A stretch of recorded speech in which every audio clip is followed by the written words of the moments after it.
Okay, hello. My name is Cassidy Hanson, and I'm the Marketing Communication Manager here at the League. I'm excited to welcome you to the Council Mayor Form of Government Powers and Duties webinar. This form of government is also sometimes referred to as the Strong Mayor form of government. So if that is what you know your form of government by, you are in the right place. Please utilize the chat function if you have any clarifying questions during the presentation. There will also be a designated Q&A time near the end of the webinar for more complex questions. With that, I'd like to turn the time over to our presenter of this webinar and the League's legal director, Jared Tingey. Thank you, Cassidy, and thank you for that introduction. We have in prior weeks we have done the 6 council mayor form of government, the 5 council, and now we are on to the council mayor form. And so, why don't we just get started? And again, if you've got any questions, please feel free to put those in the chat, and we can either answer them during or at the end, whichever makes more sense. So you have been elected or currently work as staff. Now what? Well, first of all, congratulations. But second of all, I would advise you to stop. Stop right now and pay attention to some of the items that we are going to go over. But I wanted to begin actually with this quote. Laws like sausages cease to inspire respect in proportion as we know how they are made. And that is no different than for all of the forms of government that have been created over the last 50, 60, 70, 80 years, that it looks very disjointed, messy. You've got a kitchen full of different cooks who all have different recipes for the same thing. And so what I'd like to do is start off to begin with, because it will give you a better understanding of how we got to the strong mayor form of government. So even before 1977, there were changes to the different forms of government, but I wanted to begin in 1977 talking about how each of the first, second, and third class cities all had different commission forms of government.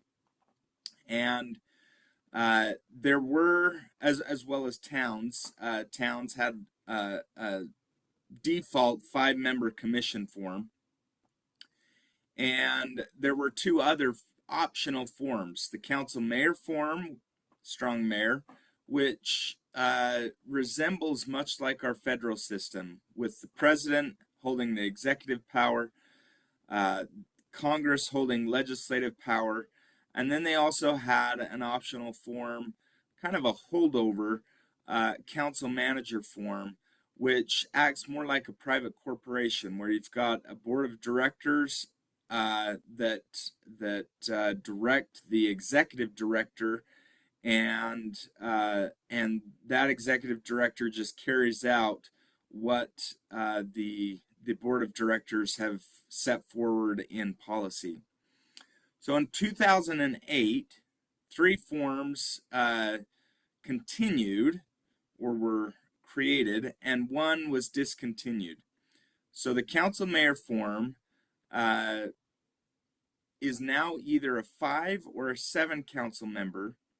There's a 6 council member form, a 5-member council form, and all others that were originally a council manager form of government could continue in their current form past 2008, but no further, no cities could then adopt a council manager form after 2008.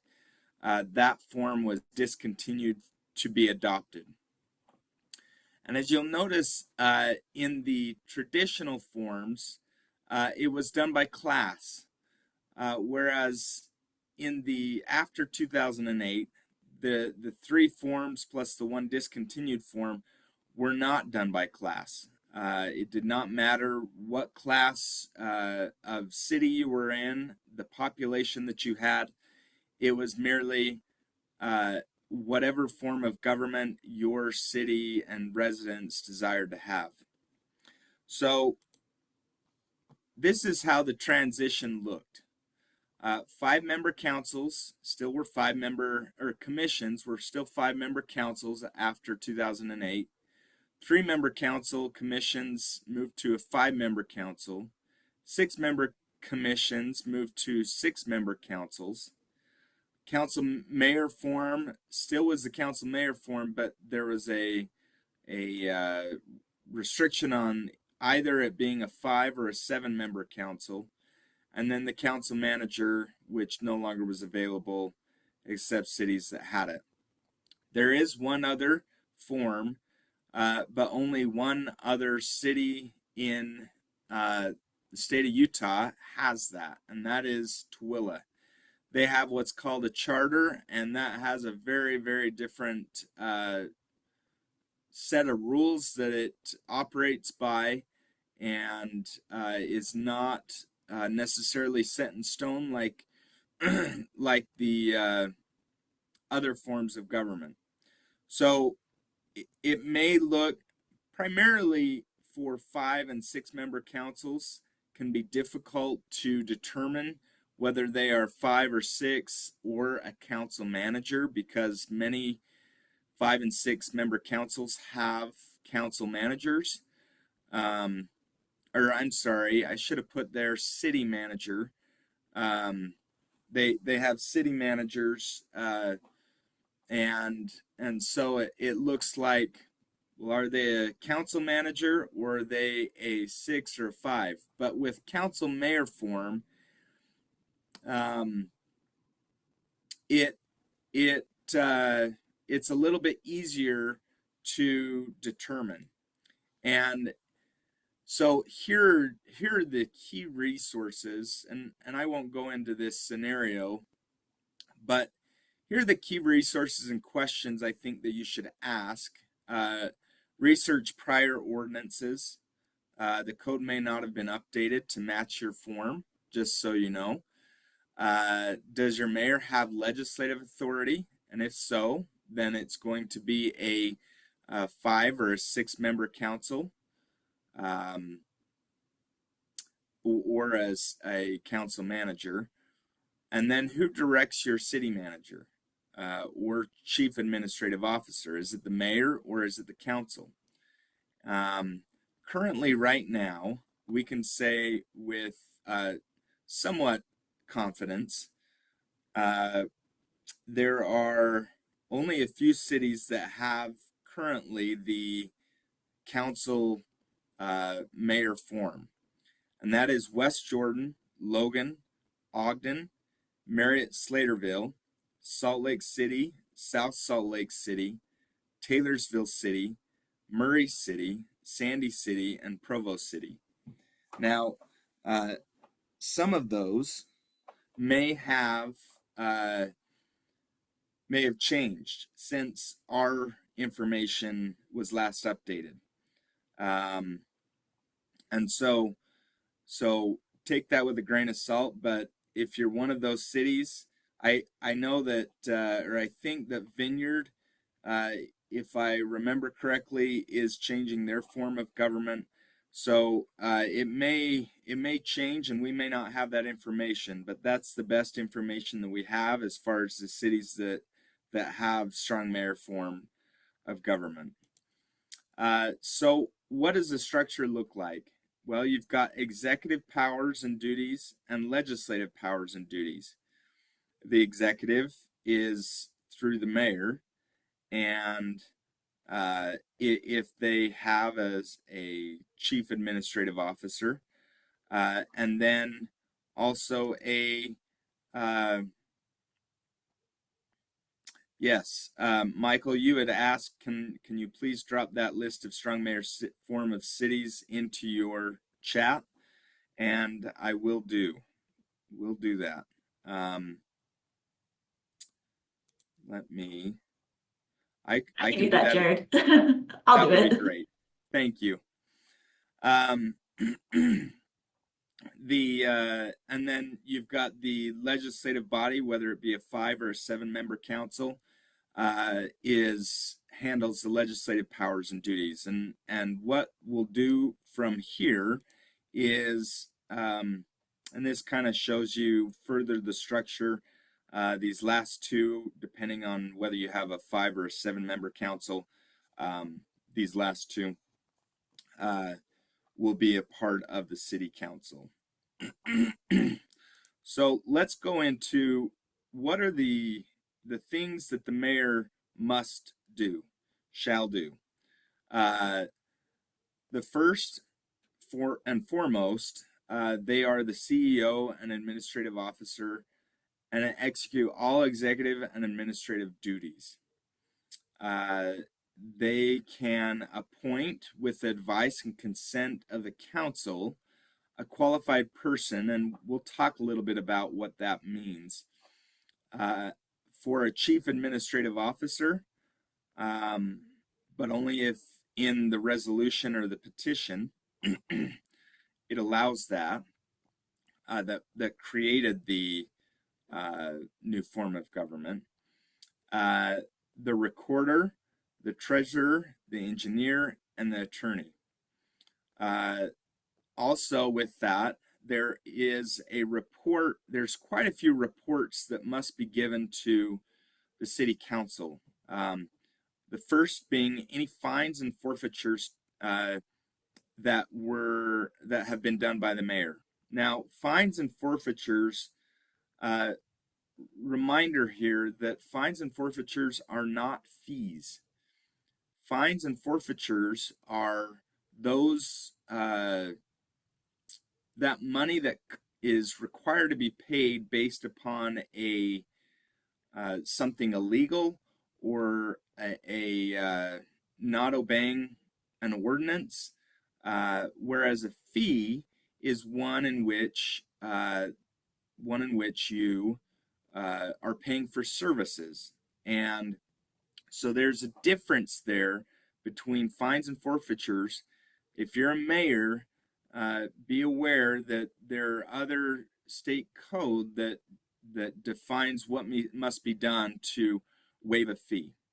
And we'll get into that in later webinars. But we wanted to just touch on the high level things, but just wanted to make mention of that. The second thing is pardons made for violating ordinances. Yes, you can, if you're a mayor, you can do that. And then third, what are the conditions and needs of the municipality? This typically happens within a council report, meaning as the council members go around and tell each other what they've done over the last week or 2 weeks. They typically give some time to the mayor to discuss what they have done, and that's typically where that would happen. Moving up to the top right, perform all duties prescribed by statute or municipal ordinances or resolutions. Again, we'll go over into more detail in later webinars. Moving down, provide to the council at intervals set by the council a written report setting forth the amount of budget appropriations, the total disbursements from the appropriations, the amount of indebtedness or contracted against each appropriation, or the percentage of the appropriations encumbered, and the percentage of appropriations encumbered. Now, all of these typically are handed over to, if you're a large city or a middle-sized city, you probably have a budget officer that handles all of this and provides the report that you need to give to the council, and they very well may be giving that to the council and reporting that to the council based upon delegation from the city mayor. So just keep that in mind, that sometimes that looks like the budget officer or the finance department head, or sometimes the treasurer. All of that can be delegated, but they do need that written report. The last being enforcing laws and prescribing or keeping the peace. Let me just look at some of the, okay. We've got a few questions, and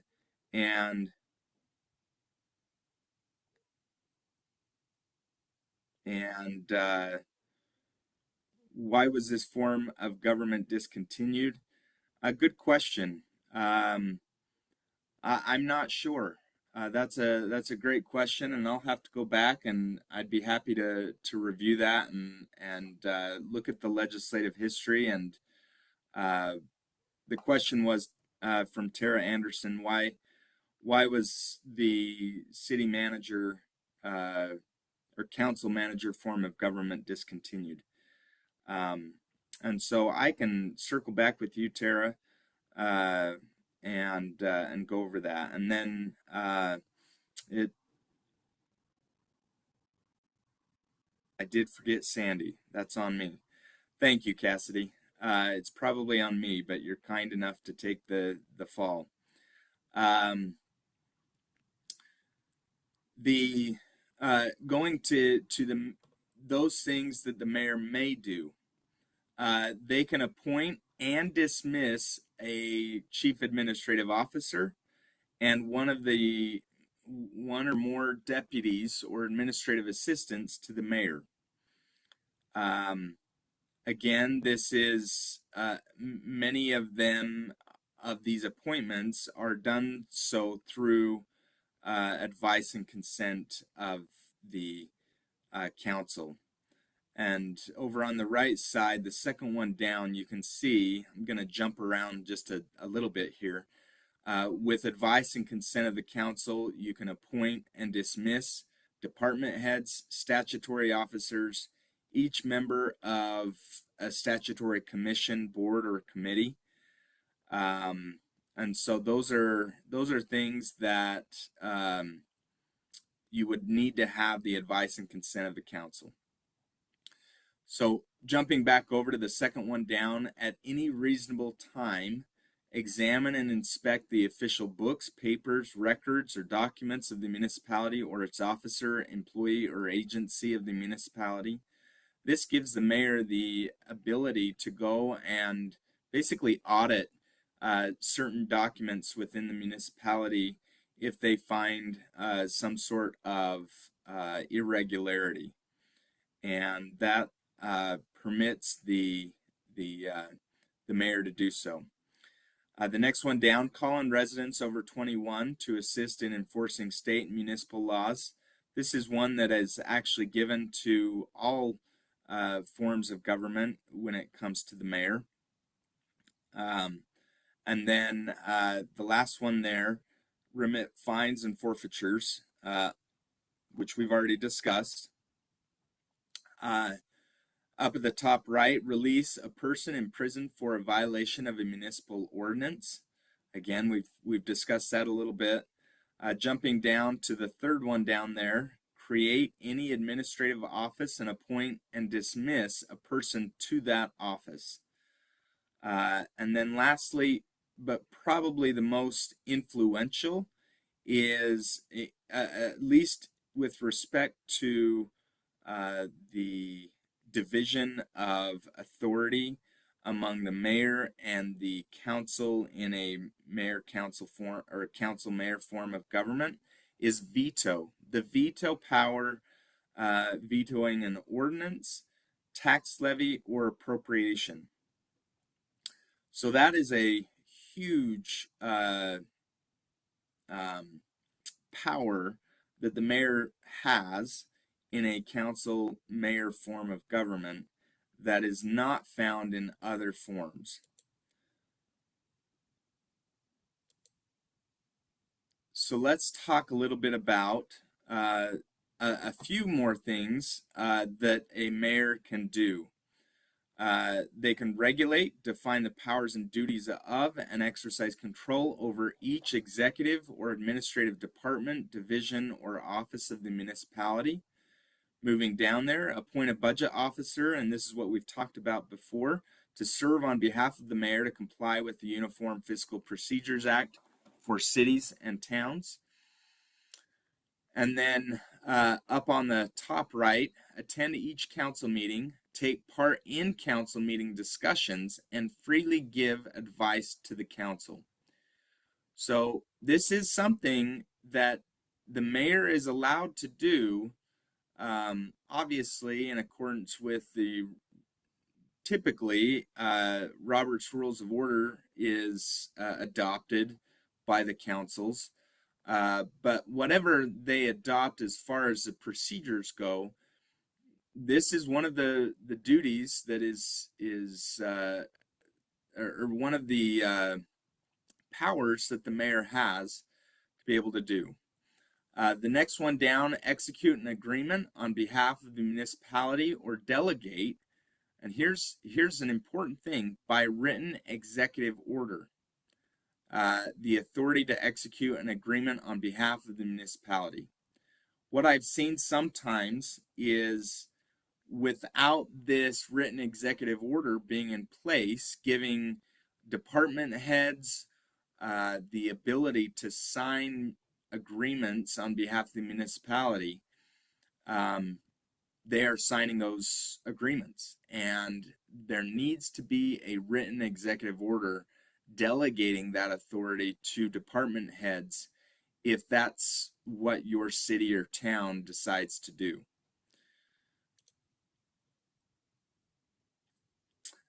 Yes. So let me get to some of the questions here. Let's see. Kent Shelton, can you give a for instance on call-on residents over 21 to assist in enforcing state and municipal laws? I have never seen this occur in my time as a government attorney. I've never seen this happen, and so I can't really give you a for instance. I wish I could, but it's a power that's not used very often, if ever, to call upon residents to assist in enforcing state and municipal laws. I can do some research on that on your behalf on that, and see if I can find anything, and I'll get back to you, Kent, on that. Dave, can the council override a veto by the mayor?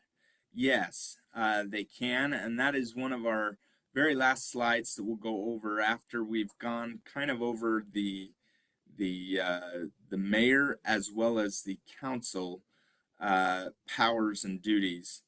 And so we'll get to that, and we'll show you what is necessary and what happens in that chain of command, and if there's a veto, what happens. So that's a little bit later in the presentation. Ken, is that just hiring police or something different? No, this would be enforcing, back to your original question, calling on residents over 21. This would be enforcement of those laws. And again, I've never seen that happen. And Brian, you've answered that question, but we'll go over it again later in the presentation. Can the mayor veto something passed by resolution? This is a great question that I know has others have struggled with. I think that if it is an appropriation, then that makes it a lot easier. But if there's an ordinance that is, if there's a resolution, can the mayor veto something? Technically by code, no, but it's something that has come up before and has been a difficult legal question. And I'm not quite sure whether I don't think we ever landed on something that was as solid as that I can give you today. But very important question, which is one of the things that I think is important is that ordinances are used correctly and for ordinance type things, laws that will be binding upon all citizens, or appropriations. But there's a lot of things, for example, that the code allows for to be done by resolution. The setting of water rates can be done by resolution. And so if the mayor doesn't like the setting of water rates and wants to dispute that and veto that, that's not a question that's really answered in the by code. And so because it can be done by resolution. I wish I had a better answer for you, but that's the best that can happen.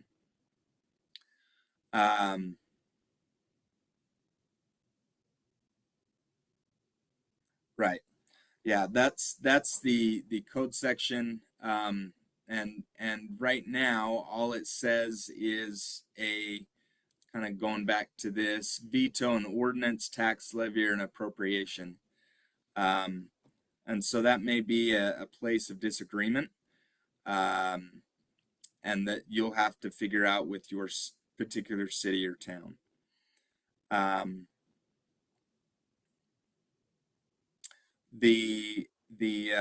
Okay, so moving forward here. Thank you for those questions. Those questions were very on point and have some interesting answers there. We've got one more question. Could you please provide the statute that requires the delegation for agreement execution to be specifically an executive order? Yes, it is in 10.3b. At the very end, I will give you the actual section, but it is in 10.3b, and I'll circle back up there.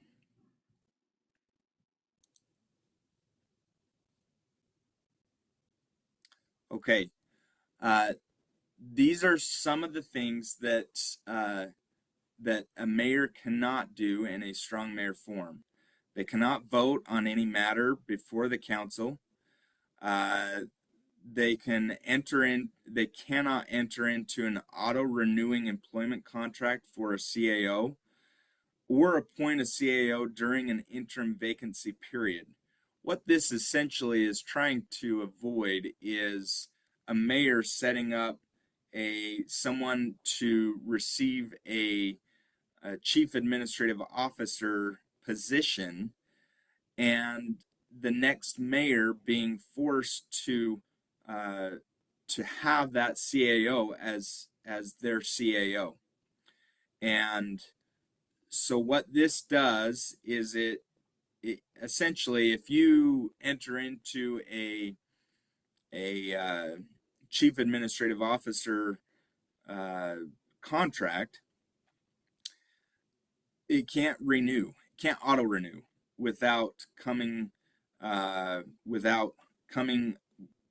with a new contract, a new set of a new contract, and it's got to go out and follow the process that your city has in obtaining those. Again, appointing by the advice and consent of the council, and so that is the purpose behind that. And so let's see. The next, we'll get to the city council here. There are things that must be done by the city council. By ordinance, determine how municipal property is bought, sold, traded, encumbered, or otherwise transferred. So that is one of the big items that is left up to the council. The council holds both the purse and the property. That is their control. That is their level of influence. And so, again, moving down there, passing ordinances, appropriating funds, and reviewing municipal administration. They can elect, or they shall elect one of its members to be the chair of the council. And up onto the right side there, by ordinance, determine how a subdivision or annexation is approved, disapproved, or otherwise regulated. That gets to the land use authority. And then lastly there, perform all duties that law imposes on the council. There are a few things that, and we'll get to the expansive nature of that, that they can do, that the city council can do. The first, they can adopt an ordinance that creates, consolidates, or abolishes the municipality's administrative departments, divisions, and bureaus, and establishes the functions and duties of each created department. They can appoint a committee of council members or citizens to investigate an officer, department, or agency of the municipality, basically their auditing function. We'll get to that necessary and proper clause after we cover these other two. Make recommendations or suggestions to a subordinate of the mayor. And I want to point out that this is not directing a subordinate of the mayor. This is only making recommendations or suggestions. The mayor is the CEO, if you remember, and has that sole authority as the CEO to direct the subordinates, the staff members of the city or town. City council members do not have that authority. They can recommend or suggest, but not direct. The last thing there is make and enforce any additional rule or regulation for the government of the council, the preservation of order, and the transaction of the council's business that the council considers necessary. So in other words, they can come up with additional rules, particularly for their own procedures when they are operating as a council, and in council meeting, what is required to table, what's required to and adoption of the rules of Robert's Rules of Order, or other forms of procedure. The last thing here I want to cover is this necessary and proper clause. It's found in Utah Code 10.884. And this is what it says. Unfortunately, I'm going to read the whole thing here. The municipal legislative body may pass all ordinances and rules and make all regulations not repugnant to law necessary for carrying into effect or discharging all powers and duties conferred by this chapter, and as are necessary and proper to provide for the safety and preserve the health and promote the prosperity, improve the morals, peace, and good order, comfort, and convenience of the city and its inhabitants, and for the protection of property in the city. This is a huge grant of legislative authority. Now, there's one caveat that I want to make mention here, and that is that it is, this is policy related. So any passing of ordinances related to the preservation of health, promoting prosperity, improving the morals. All of that can be done by ordinance by the city council. Now, one thing that cannot be done, though, as you can see, not repugnant to law, is taking away those powers and duties that the mayor has. Those those are in statute and held by the mayor, and so there can't be any taking away of those powers by the mayor.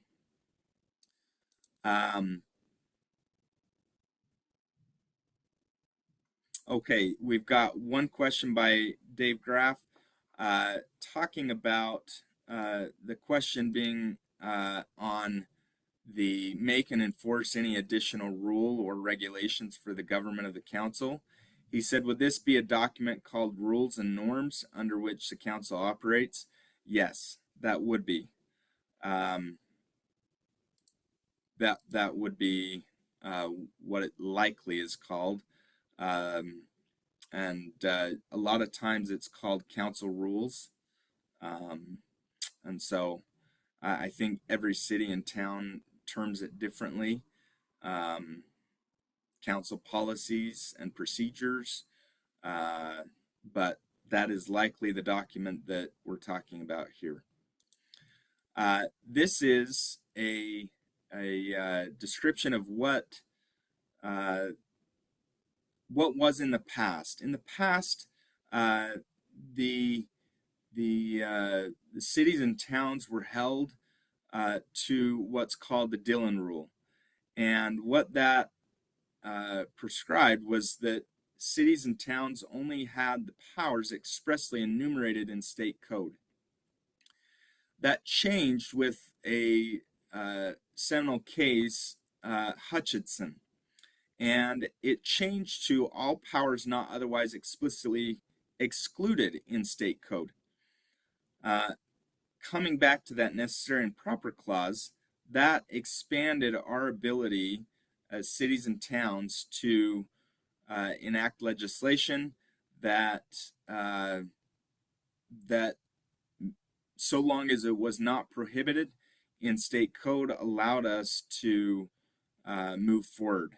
And so it provided us with a lot more flexibility in managing and running our cities and towns. There are things that the city council cannot do. They cannot direct or request, kind of like I said before, other than in writing, the appointment of a person to or the removal of a person from an executive municipal office. The second thing down, publicly or privately give orders to a subordinate of the mayor. And then lastly, interfere in any way with an executive officer's performance of the officer's duties. I think it was Dave that asked, can the veto of the mayor be overrode by the council? And yes. So this is just a simple chart here. Council passes the ordinance by a simple majority. The ordinance is sent to the mayor for signature. If the mayor signs the ordinance, then the ordinance becomes law. If the mayor vetoes the ordinance, within 15 days, the mayor has to send a statement back to the council for the reasons it was vetoed. And then the council can reconsider the ordinance, and so long as it obtains a 2/3 vote of all council members. So that is how a veto is overcome, is by a 2/3 vote of all the council members, not just the ones present, but all of the council members.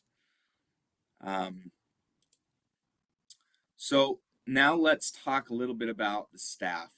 If you are a staff member and you're in this form of government, I know by somewhat experience that sometimes you'll have council members come to you and ask you to work on their project that they want you to work on. Well, this would be stepping outside of their lane.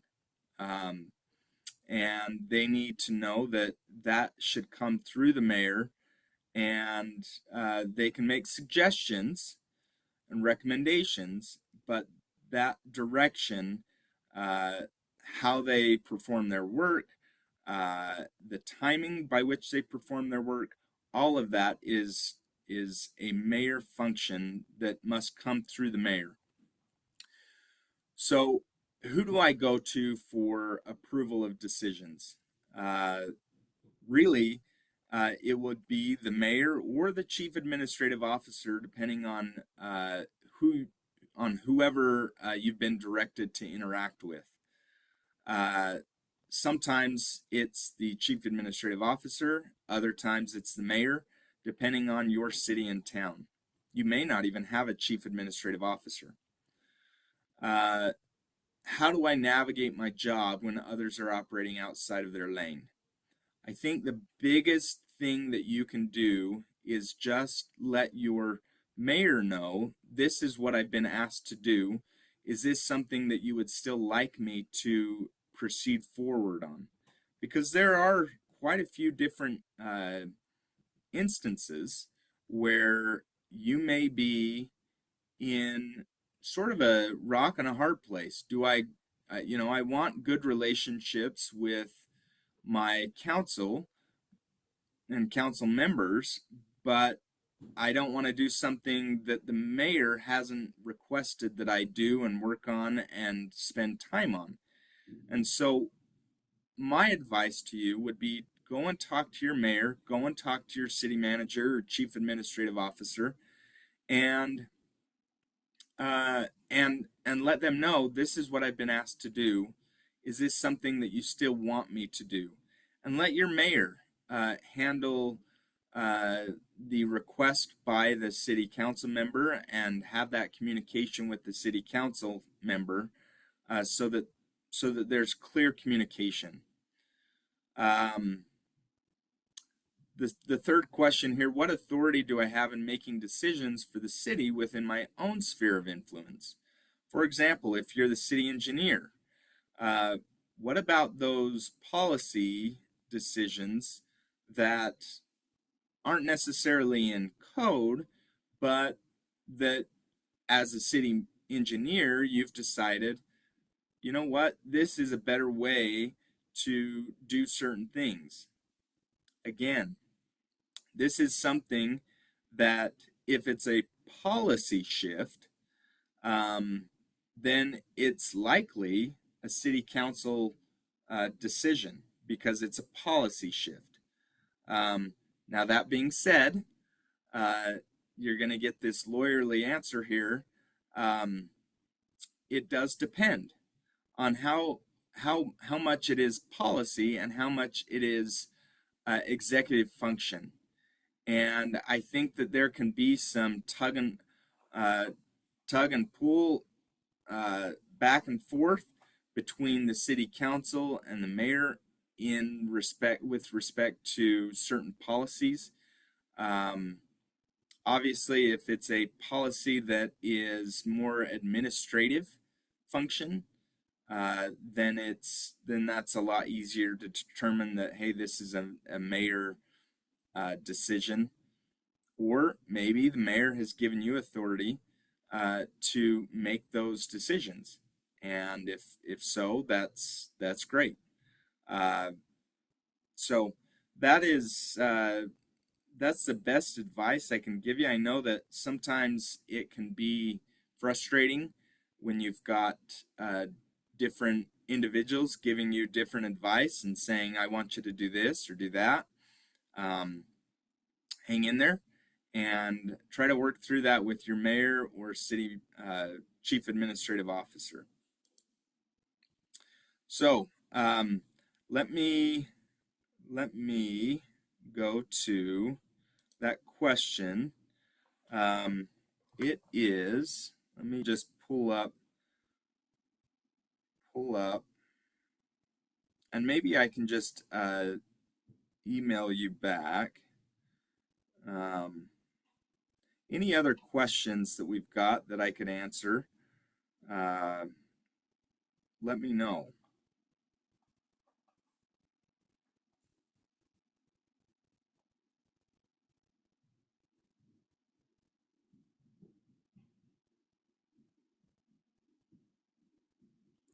Okay, so it is, I'll type the answer here. For the one that asked about, it is 10.3b 202 D, no, 1D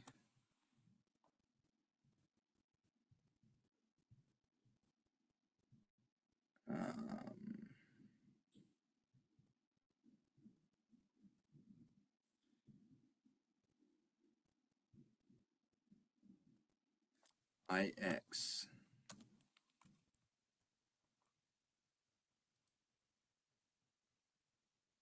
Okay, hopefully that answers your question. That is the citation for the statute that requires the delegation for agreement execution to be specifically an executive order. And let's see if we've got another question here. On the previous slide, talking about staff, this is admin staff, staff that is employed by and paid by the council office is beholding only to the council and council leadership, correct? Yes, that is correct. They are operating under the council office, and what that slide was meant to convey was that we talked about the administrative staff underneath the mayor. So basically all the other staff that is not council or council leadership, and